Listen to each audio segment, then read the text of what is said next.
It was a typical Wednesday evening, and I was browsing through OfferUp, looking for some good deals on vintage chairs.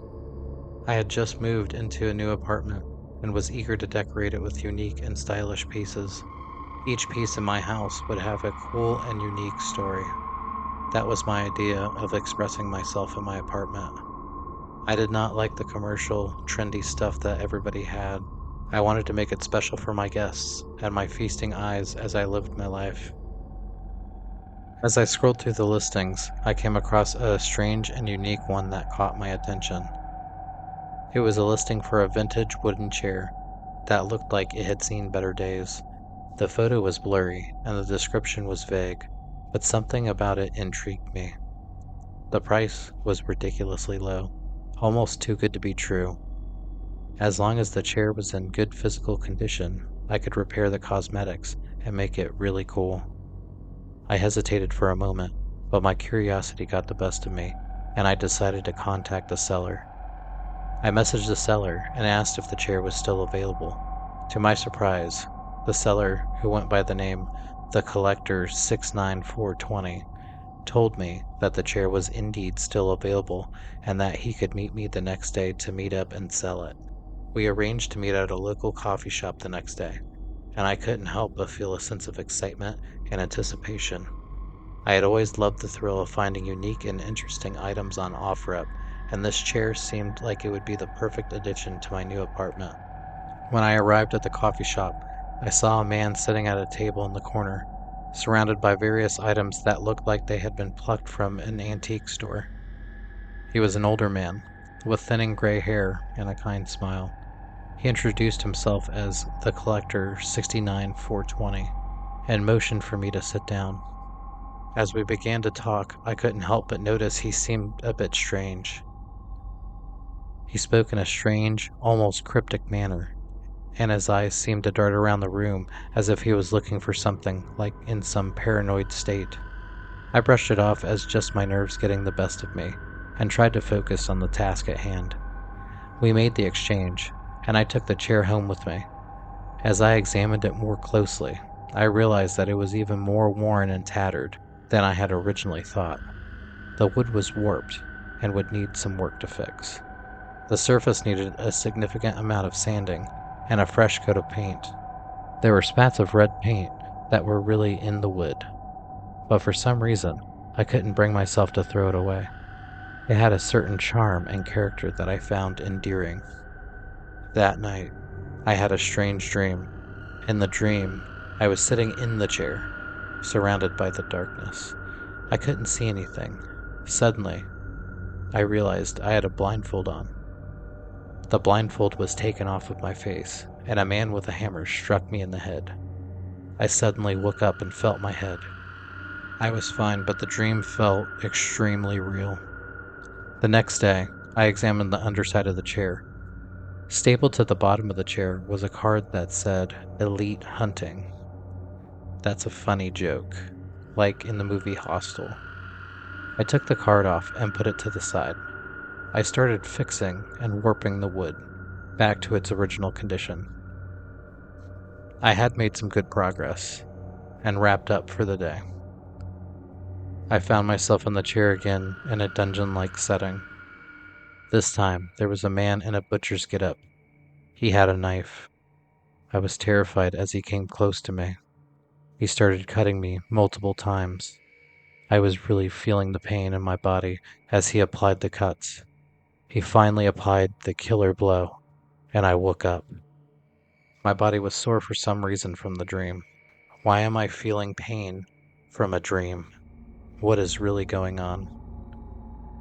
The next day, I reluctantly started working on the chair. There was something going on with this chair, but I was committed to finishing what I started. I fixed the warping and started the sanding process. After I had spent a considerable amount of time, the chair was finally sanded. All that was left was the paint.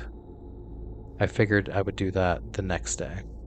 On the third night, I was in the chair again, bound by rope.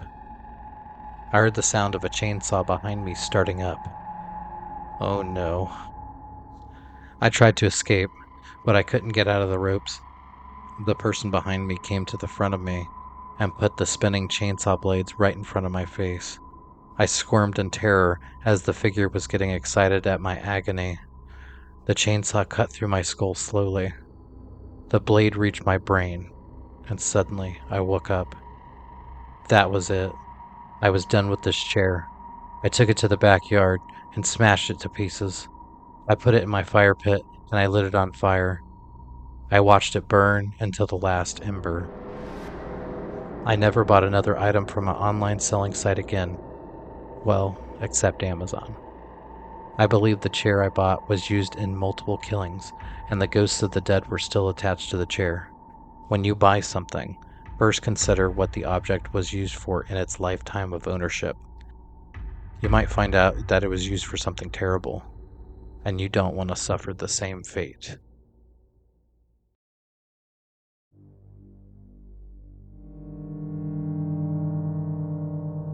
It was late at night, and I was scrolling through the OfferUp app on my phone.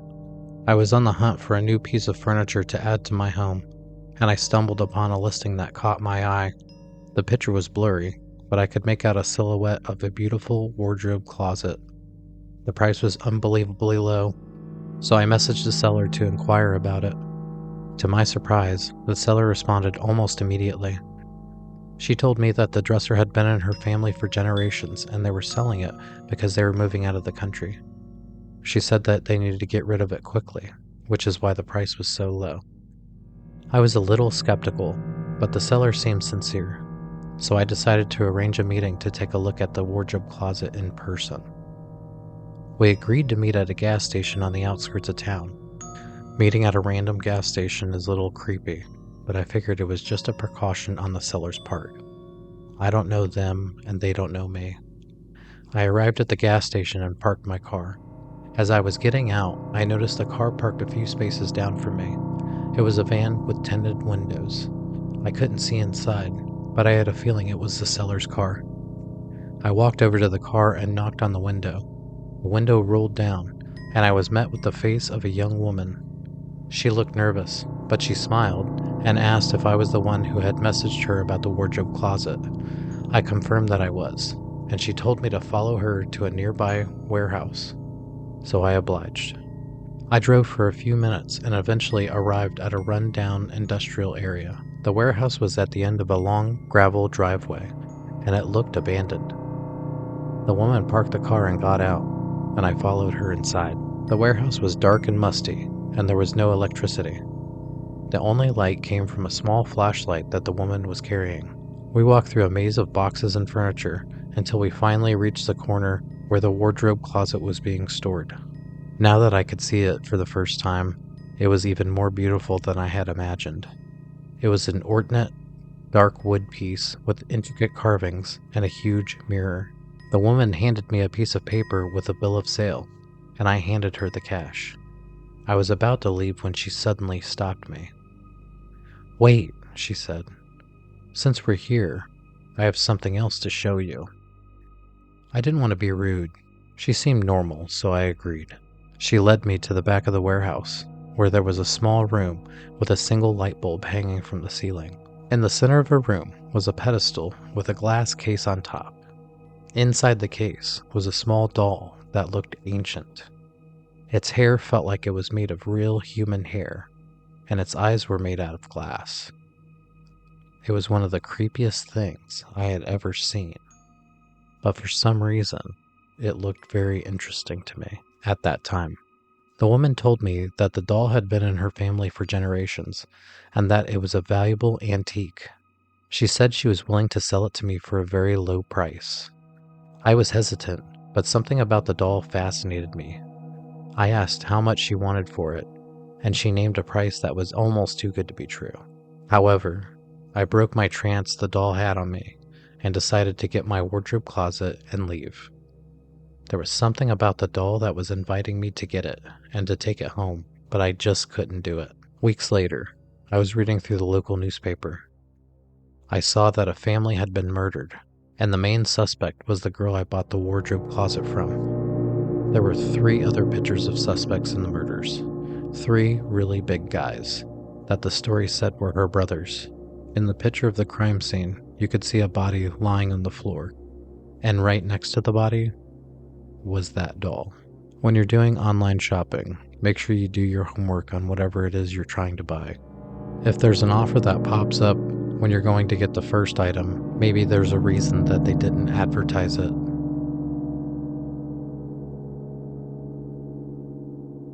Emily had been scrolling through OfferUp looking for a new dresser for her bedroom. She had just moved into a new apartment and was determined to make it feel like home. She was looking for a classic, antique design. She liked the strong quality of older designs and wanted it to last longer so she didn't have to keep going to places like IKEA every few years to get something new and trendy. It just needed to look good and hold her clothes. After searching what felt like hours, Emily came across a listing that caught her eye. It was a beautiful antique dresser, and the price was unbeatable. She messaged the seller, and to her surprise, they responded very quickly. The seller, who went by the username Jester, seemed friendly enough. They agreed to meet at a nearby gas station that night to complete the transaction. Emily arrived at the gas station, feeling nervous. She had never met a stranger from the internet before, but Jester seemed like a normal person. If she wanted the dresser, she would have to let her guard down a little. She spotted the seller standing by a beat-up old van, and they exchanged greetings. Jester opened the back of the van to reveal the dresser, and it was even more beautiful in person. Emily couldn't believe her luck. She handed over the cash, and Jester helped her load the dresser into her car. The first few days of bringing the dresser home were uneventful. Emily spent hours organizing her clothes and admiring the dresser's intricate carvings. But as time went on, strange things started to happen. One night, Emily woke up to find her dresser drawers open and her clothes scattered across the floor. She would have been more concerned, but thought it was her demon cat that would consistently mess with her stuff. Her cat was a free spirit and probably saw the dresser as a new toy to enjoy. But the next night, the same thing happened, and the night after that. Emily started having vivid nightmares. In them, the seller, Jester, would appear and chase her through a dark labyrinth maze. The maze seemed to be made of a wood material, similar to the dresser. She would wake up, drenched in a sweat. The dream felt real, and she felt like her life was in danger in the dream. Obviously, you can't die in your dreams, she thought, but it felt so real at that time. In her paranoia, she got up and looked around the house. No one was there. Just her cute little cat. She would love and pet her cat, and then turn back in for the night.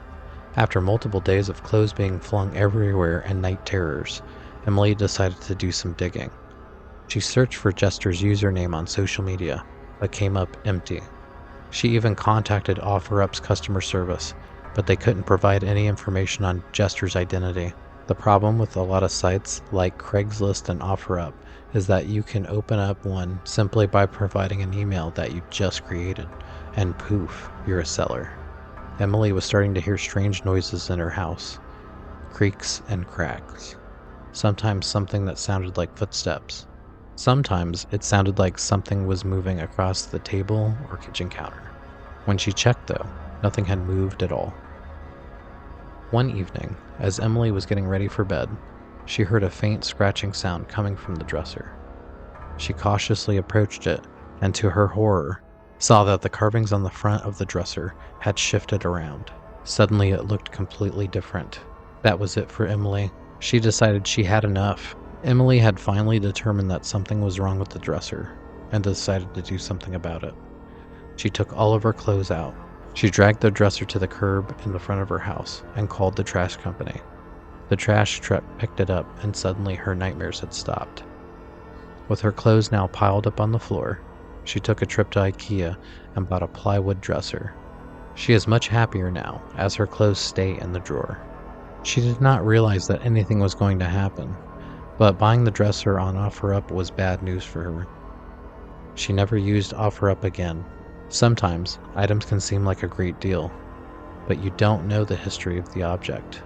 Anything can be cursed. Hey, Spooky Sooner here. We're up to 89 subscribers now, so I want to thank everybody for that. I want to thank some specific people. William Victor Newbold, The Adventures of Dogsy and DJ, Goku 2019, Fun Game Clips, Mary Herrick, Alliance of Calgon, Fish, Alex Craig, Communist Potato, Patrick Ollinger, Robert D. Anda, A. Shuggoth, Another Patriot, Aaron Lacaze, Junior Rivas, Glenna Beth Dorcius Shipman, Reagan Drotos, George Linares Jr., Harlan Fire, Chris Worker, Will the AI Art Guy, Heejung Skystar, Luna Official, RXGE, Awad Gonna Take C Look, and a special shout out to Dorothy White, who found me on TikTok and said that she enjoys these stories. That's exactly why I'm doing it. I appreciate the support. Take care, everybody. In the upcoming months, you're going to see hiking stories, dates from hell, and a cabin in the woods story with a snowstorm. Promise it'll be good. Alright, take care. Always remember to keep your guard up, identify threats, and stay safe out there. I will talk to you again real soon. Obviously, you can't dreams in your die. Obviously, you can't dream